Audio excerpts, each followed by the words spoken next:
CCTV footage मिला है। अनीता के बाद गुलामुद्दीन का भी सीसीटीवी फुटेज सामने आया। सीसीटीवी फुटेज में गुलामुद्दीन नजर आ रहा है। एक्टिवा पर बैठकर गुलामुद्दीन निकलता हुआ नजर आ रहा है। ये देखिए तस्वीरें सामने आ गई। यहाँ पर देखिए जो स्कूटी पर सवार है वही है मुख्य आरोपी गुलामुद्दीन। रेलवे स्टेशन के सामने ये बनी दुकान जहां से बैग खरीदा गया था। पुलिस अब दुकान से सेल्समैन से पूछताछ कर रही है। जो दुकान का सेल्समैन उस रडार पर पुलिस के आ चुका है। ट्रेन से फरार होने की जानकारी मिल रही है। तो बड़ी खबर यह है जोधपुर ब्यूटिशियन हत्याकांड से जुड़ी हुई बड़ा अपडेट ये कि एक और अब सीसीटीवी फुटेज पुलिस के हाथ लगा है जिसमें स्कूटी पर सवार होता हुआ गुलामुद्दीन नजर आ रहा है। अनीता का इससे पहले सीसीटीवी फुटेज सामने आया था और उसके बाद गुलामुद्दीन का सीसीटीवी फुटेज सामने आया है। मुख्य आरोपी है गुलामुद्दीन जिसमें वो एक्टिवा पर बैठकर निकलता हुआ नजर आ रहा है। रेलवे स्टेशन के सामने बड़ी बात यह है जो वहां दुकान बनी हुई है वहां से ही गुलामुद्दीन बैग खरीदता हुआ भी दिखाई दिया। ऐसे में अब दुकान के सेल्समैन से पुलिस पूछताछ कर रही है ताकि और भी सबूत जुटाए जा सके। ये पहली तस्वीर आपके सामने है। ये सीसीटीवी पहला है जिसमें अनीता आपको नजर आ रही है। अनीता चौधरी जिसकी हत्या कर दी गई। 6 टुकड़ों में शव मिला था। सूट में नजर आ रही है। पूरे गहने भी पहने नहीं हुए हैं जबकि शव में घाघरा चोली था। और यहाँ पर बड़ी बात यह कि लूट को अंजाम देने के लिए हत्या की बात कही जा रही थी पुलिस की तरफ से। चंद्रशेखर हमारे संवाददाता इस खबर पर ज्यादा जानकारी के साथ जुड़ गए। चंद्रशेखर, एक के बाद एक ऐसे राज सामने आ रहे हैं जो पूरी गुत्थी को सुलझाते हुए नहीं बल्कि उलझाते हुए नजर आ रहे हैं। क्या कह रही है पुलिस? देखिए, बात करें तो जिस तरह से पुलिस ने सबसे पहले ये थ्योरी रखी थी कि गुलामुद्दीन जो कि जुए और सट्टे का आदी था, उसके ऊपर कर्ज था और अपने कर्ज से उभरने के लिए उसने अनीता का मर्डर किया है। लेकिन उसके बाद जब वो ऑडियो सामने आया जिसमें सुनीता यानी कि सुमन सेन ये कहते हुए नजर आ रही है कि मैं तैयब अंसारी के सारे राज जानती हूं, मैं पुलिस को बता दूंगी। इसके अलावा तैयब अंसारी को धमकाने की उसने बात कही। ऑडियो में ये भी कहा कि फोटो और वीडियो से संबंधित कुछ बात हुई थी। इससे इशारा कहीं ना कहीं ब्लैकमेलिंग के कांड की तरफ जाता है। तो वहीं दूसरी ओर पुलिस की थ्योरी वहां पर निकाल दी गई कि जो परिवार के लोग थे उन्होंने कहा कि ये लूट के लिए हत्या नहीं बल्कि इसके पीछे कहानी कुछ बड़ी है। और सबसे बड़ी बात, अब जो सीसीटीवी फुटेज सामने आया जो कि 27 अक्टूबर का बताया जा रहा है, जब अनीता अपने वहां से निकली और टैक्सी में बैठी थी तब उसने पूरे गहने नहीं पहने हुए थे। तो ऐसे में सवाल उठता है कि जब उसने पूरे गहने नहीं पहने गए थे और जैसा कि बताया जा रहा है कि वो 8 से 10 लाख रुपए के गहने पहने रखती थी लेकिन उस दिन नहीं पहने हुए थे, तो आखिर लूट किस बात की हुई? और इसके बाद जब गुलामुद्दीन का ये वीडियो सामने आया है जिसमें 29 तारीख को बताया जा रहा है ये वीडियो कि रेलवे स्टेशन पर गुलामुद्दीन पहुंचा था, वहां से बैग खरीदा था और वहां पर स्कूटी उसकी बरामद हुई है रेलवे स्टेशन के पास। तो कहीं ना कहीं ये माना जा रहा है कि गुलामुद्दीन रेल से 29 तारीख को फरार हुआ था। सबसे बड़ा सवाल यह है कि जब अनीता 27 अक्टूबर को घर से निकली थी तो क्या अनीता की हत्या 29 अक्टूबर को हुई थी? यदि 29 अक्टूबर को हुई थी तो जिस तरह के आरोप एफआईआर में लगाए गए, जिस तरह की शंका एफआईआर में जाहिर की गई थी कि अनीता का बलात्कार किया गया, तो क्या वाकई अनीता ने 27 से लेकर 29 अक्टूबर तक कई तरह की प्रताड़नाएं झेली थी या उसकी हत्या 27 अक्टूबर को ही कर दी गई थी? ऐसे तमाम सवाल एक के बाद एक सामने आ रहे हैं। और ये पहली जो वास्तव में आप जैसा आपने कहा कि जो सुलझने की बजाय उलझती जा रही है, तो कहीं ना कहीं ये कहानी वाकई उलझती जा रही है क्योंकि इसके पीछे कई कहानियां और छुपी है जो परत दर परत अब सामने आने वाली है। कई ऐसे लोग हैं जो इस कहानी से जुड़े हुए हैं। बताया जा रहा है कि बहुत से बड़े बड़े लोग इस कहानी से जुड़े हुए हैं जो बाद में अगर यदि पर्दाफाश सही ढंग से होता है तो वो सारी कहानियां जनता के सामने आएगी। चंद्रशेखर, जब आपने पुलिस अधिकारी से बात की थी तो उनका कहना था कि हमें कोई ऑडियो हाथ नहीं लगा है। जिस ऑडियो को सबसे पहले न्यूज़ 18 ने दिखाया था अपने दर्शकों को, उसी के बाद बड़े सवाल उठे थे। अब ये और 2 सीसीटीवी फुटेज सामने आने के बाद पुलिस का पक्ष क्या है? पुलिस किस एंगल से जांच पड़ताल कर रही है? क्या पुलिस मानती है कि जिस तरह से वो पहले एंगल के साथ दावा कर रही थी कि चोरी के लिए, लूट के लिए अंजाम दी गई है हत्या, अब क्या उससे आगे बढ़ी है? देखिए, जब ये सीसीटीवी सामने आया तो हमने सबसे पहले अनीता के पति से बात की और उसके बेटे राहुल से बात की। हमने पूछा कि जब आपकी माता जी घर से निकली थी तो ये गहने पहने हुए दिखाई नहीं दे रहे, कितने गहने पहने हुए थे? तो उन्होंने बताया कि जो रूटीन में गहने घर में पहनती थी वही गहने पहने हुए, जो पूरे गहने जिसका उनको शौक था, जैसा बताया जा रहा है कि वो गहने से लदखद रहती थी, वो स्थिति उस दिन नहीं थी। तो ऐसे में ये सवाल उठता है कि 8-10 लाख रुपए के जब गहने नहीं थे तो हत्या अगर लूट के लिए की जाती तो आखिर उन्होंने क्या लूटा? और क्या वास्तव में अगर थोड़े से गहनों के लिए हत्या की जाती है तो इतने नृशंस तरीके से हत्या की जा सकती है क्या? जिस तरह से अनीता का चेहरा जो था उसके साथ नृशंसता की गई थी, जिस तरह से उसके हाथ पैर अलग करके उसके शरीर के 6 टुकड़े कर दिए गए थे, क्या लूट के इरादे से की गई हत्या के पीछे इस तरह की कहानी या इस तरह की रिवेंज की निशानियां होती है? ऐसे तमाम सवाल है जिसका जवाब जो है पुलिस की जांच के बाद सामने आएगा। फिलहाल अगर बात करें तो वो कौन सी सीडी थी, वो कौन से वीडियो थे, वो कौन से फोटो थे, और जो सुनीता सेन है वो तैयब अंसारी के क्या राज जानती थी, और जो डॉक्टर्स कई प्रशासनिक अधिकारियों की नाम जो है वो उसमें लिया है, उसने सुनीता ने कई लोगों के नाम लिए, कई रसूखदार लोगों के नाम लिए हैं। कुछ ऑडियो और वीडियो का भी जिक्र, कुछ ऑडियो और वीडियो का भी जिक्र सुनीता करती हुई नजर आई थी। क्या सुनीता का मोबाइल अब हाथ लगा है? क्या उसके जरिए पुलिस अब सुनीता से उन सवालों का जवाब जानने की कोशिश करेगी? कौन से वो सवाल होंगे? देखिए, निश्चित तौर पे जिस तरह से ये ऑडियो में सुनीता ने ये कहा कि मैं तैयब अंसारी के सारे राज जानती हूं और मैं उसको कहूंगी कि यदि दीदी तुम्हारे पास है तो उसे जाने दो, और उसने ये अंदेशा भी जताया था कि दीदी के साथ उसने कुछ गलत किया है और अब मैं जब उसको फोन करके धमकाऊंगी तब वो मुझे भी, मेरे साथ भी अगले 4-5 दिनों में कुछ कर सकता है। तो कहीं ना कहीं ये 2 महिलाओं और एक पुरुष के बीच की जो ट्रायंगल की कहानी थी, इन तीनों के बीच में क्या राज छुपे हुए थे, क्या फोटो है, क्या वीडियो है, कहीं ना कहीं पुलिस को इसकी जांच जो है लगातार जारी है। अगर बात करें तो जो सुनीता सेन है उसको जो है पुलिस लगातार इंट्रोगेट कर रही है। हालांकि उसका मोबाइल उन्होंने जब्त किया या नहीं किया, उसके घर पे जो कंप्यूटर्स है या जो सीडी या कोई हार्ड डिस्क है उसको उन्होंने बरामद किया या नहीं किया, उसके पास क्या राज छुपे हैं, उसको लेकर जो है पुलिस ने क्या कार्रवाई की, इसको पुलिस, सबसे बड़ी बात करें तो जोधपुर पुलिस जो है इस मामले से जुड़े कुछ भी राज मीडिया तक बताने में गुरेज करती नजर आ रही है। हर बार पुलिस जो है मीडिया से बचती नजर आ रही है। हर सवाल का पुलिस कहीं ना कहीं हाँ ना में जवाब देती नजर आ रही है। जो दावा पुलिस कर रही थी अब उस दावे पे पूरी तरह से बैकफुट पर है पुलिस।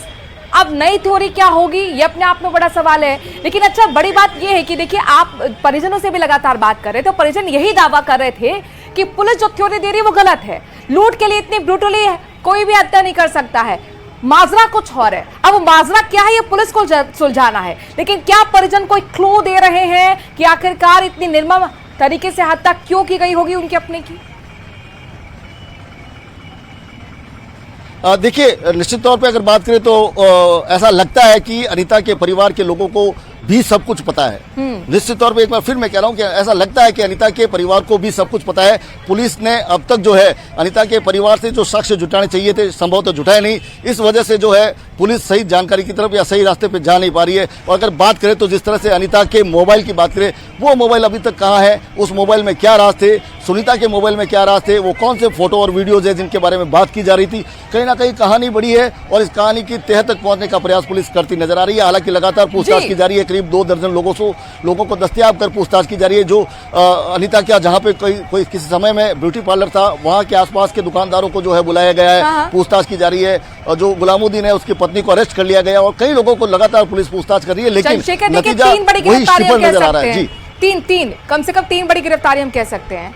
एक तो गुलामुद्दीन जो मुख्य आरोपी है, उसके साथ को आरोपी यानी कि उसकी पत्नी अब सुनीता, जिसका ऑडियो हाथ लगा था न्यूज़ 18 के, अब वो भी जाहिर तौर पर पुलिस के रडार पर है, उससे इंटरोगेशन हो रहा है। लेकिन तैयब अंसारी जिसका जिक्र लगातार ऑडियो में आ रहा था और परिजनों ने भी कहा था कि तैयब अंसारी ने ही सब कुछ किया है, लेकिन किया क्यों मकसद नहीं समझ में आया। तैयब अंसारी को पकड़ने के लिए पुलिस क्या कर रही है? देखिए, बात करें तो तैयब अंसारी वास्तव में एक मुख्य रोल है इस पूरी कहानी में। जिस तरह से ऑडियो में जो बात सामने आई थी कि तैयब के सारे राज मैं जानती हूं, ये शब्द सुनीता ने जब कहे तो कहीं ना कहीं एक शक की सुई जो है तैयब की तरफ जाती है। दूसरी तरफ सुनीता ये कहती है कि फोटो और वीडियो का जिक्र करती है। तीसरी तरफ जो है अनीता द्वारा तैयब अंसारी को ब्लॉक करने की बात करती है। चौथा, वो कहती है कि मुझे 100% विश्वास है कि तैयब ने ही उसे अगवा किया है। और जो तैयब का जो अगर बात करें तो जो गंगाना क्षेत्र है वहीं पर तैयब अंसारी के फार्म हाउस होने की बात भी आ रही है और उसका भी जिक्र जो है सुनीता करती है। और चूंकि सुनीता का खुद का ब्यूटी पार्लर वहां पर गंगाना में है तो ये कहानी जो है उसमें तैयब अंसारी निश्चित रूप से एक मुख्य किरदार है। पुलिस ने उनसे पूछताछ भी की है। सुनीता से जो है पूछताछ जारी है और जो गुलामुद्दीन की पत्नी है उसको पुलिस ने गिरफ्तार कर लिया, उससे भी पूछताछ जारी है। लेकिन मुख्य आरोपी गुलामुद्दीन अभी भी पुलिस की गिरफ्त से दूर है। जो मोबाइल है दोनों के, चाहे वो मृतका अनीता चौधरी हो या गुलामुद्दीन, दोनों के मोबाइल जो है वो पुलिस की जो बरामदगी से दूर है। कहीं ना कहीं सारे तमाम राज जो है उसी में छुपे हैं और वही जो है लेकिन बड़ा रोल सुनीता निभा तो रही है, लेकिन इसके साथ साथ उसका जो मोबाइल था जिसमें तैयब अंसारी का लगातार जिक्र हो रहा है, क्या वो मोबाइल भी अब हाथ लगा है पुलिस के? देखिए, सुनीता का मोबाइल जो है पुलिस के हाथ लगा या नहीं लगा इसकी जान, जैसा कि मैंने पहले ही बताया था कि इस मामले से जुड़े सवालों के जवाब पुलिस देती नहीं है। पुलिस की जल्लाहट कहीं ना कहीं सामने आती है। जब मीडिया सवाल करती है तो पुलिस उसको टालने का प्रयास करती है। इसके चलते कई बार जो कुछ ऐसी कहानियां जो सामने आनी चाहिए वो दबी रह जाती है। पुलिस को जिस तरह से ये पुलिस की कार्यप्रणाली आज से पहले हमने देखी है, कोई भी जब मामला होता है तो पूरी जानकारी जब भी मीडिया मांगती थी तो मीडिया को जो है प्रोवाइड की जाती थी, लेकिन इस बार पुलिस कहीं ना कहीं मीडिया से बचती नजर आ रही है। लेकिन सबसे बड़ी बात करें तो ये कहानियां खुद बाहर आ रही है, जैसे सीसीटीवी फुटेज सामने आया है, जिस तरह से ऑडियो सामने आया है। और ऐसे में बहुत बड़ा सवाल पुलिस की कार्यशैली पे भी उठ जाता है। परिजन लगातार ये कहते हैं हमें भरोसा नहीं है पुलिस पर। भरोसा इसलिए नहीं है क्योंकि यहाँ पर हमसे बातचीत नहीं हो रही है, हम जो कह रहे हैं उस एंगल पे पुलिस जांच नहीं कर रही है। अच्छा ये बताइए, अभी तक धरना क्या चल रहा है परिजनों की तरफ से? देखिए, जो तेजा मंदिर है वहां पर परिवार का धरना लगातार जारी है। आज शव मिलने के चौथे दिन बाद भी अनीता का शव जो है वो अंतिम संस्कार को तरस रहा है। ना तो अभी तक पोस्टमार्टम किया गया है और ना ही अंतिम संस्कार के लिए घर के लोग जो है बॉडी उठाने के लिए तैयार है। उनकी एक ही शर्त है, सबसे पहले गुलामुद्दीन को गिरफ्तार करें, उसके बाद वो तमाम पर्दे के पीछे छुपे लोगों को सामने लेकर आए, उसके बाद वो शव उठाएंगे। तो कहीं ना कहीं लगातार धरना जारी है, परिवार के लोग जीत पे रहे हैं। वहीं पुलिस और प्रशासन जो है समझाइश का प्रयास कर रही है, लेकिन मामला बैठता नजर नहीं आ रहा है। जी चंद्रशेखर, परिजन लगातार धरना दे रहे हैं और कह रहे हैं कि पोस्टमार्टम तभी कराएंगे जब हमें न्याय मिलेगा।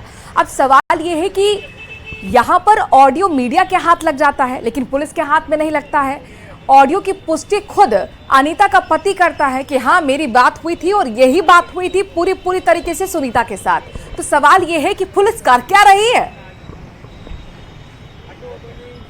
देखिए, बात करें तो जब डीसीपी ने कहा था हमारे पास ऑडियो अभी तक आया नहीं है, उसके बाद मीडिया की तरफ से ही जो है ऑडियो उनको प्रोवाइड करा दिया गया था। अब वो ये बात नहीं कह सकते कि हमारे पास ऑडियो नहीं है। ऑडियो उन्होंने सुना है और उसको लेकर भी वो जांच कर रहे हैं, लेकिन वास्तव में ऑडियो में जिन जिन लोगों का जिक्र किया गया है अभी तक कुछ ऐसे किरदार हैं जिनको अभी तक थाने में भी नहीं बुलाया गया है। तो निश्चित तौर पे पुलिस अपने तरीके से हालांकि काम कर रही होगी, उनके पास कुछ और क्लू होंगे जो हमारे पास नहीं है। लेकिन कहीं ना कहीं जो लगातार जो चीजें सामने आ रही है, चाहे ऑडियो हो, चाहे अनीता का घर से निकलते हुए सीसीटीवी हो। समझना चाहूंगी, देखिए कभी भी इस तरीके का जब कोई भी बड़ा कांड होता है, श्रद्धा जैसा बड़ा कांड है ये जाहिर तौर पर, मतलब कितना ब्रूटली 6 टुकड़ों में एक शव मिला है।